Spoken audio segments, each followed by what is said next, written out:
մասին։ Գերագույն հոգևոր խորհրդի նիստ է 10-ից 13-ը։ Երրորդ օրը կանչում են թեմակալ առաջնորդներին քննչական կոմիտեներ, որովհետեւ ձախողեն այդ նիստի որոշումների կայացման ժամանակ այդ մարդկանց ներկայություն։ Կանչում են բոլորին, կանչում են ախտիր, եթե չեմ սխալվում վեհապարնել եմ ոնց որ ինչ-որ գրություններն ուղարկել, թե ինչ են արել, վեհապարները իրանց ուղարկել այսպես հեռու կամ փաստաբանները ենթադրում են։ Այսինքն ինչի մասն է խոսքը։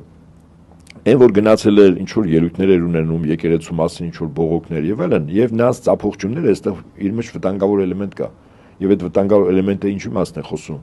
որ եկեղեցու նկատմամբ բռնությունները, ապօրինությունները, հոգեվորականները ինչ որ ինքը անում է, փաստացի եվրոպական միության ընտանիքի անդամ երկրների ներկայացուցիչները ծափողջուններով որովհետև էլի այդտեղ մոլորեցնում է, ասում է իրեն KGB-ի գործակալներ են։ Ինքը շատ լավ գտել է դա եւ մեր ժողովրդին մոլորեցնելու եւ եվրոպացիներին մոլորեցնելու, բոլորին մոլորեցնելու համար մի հատ այդպիսի բան ձև է գտել։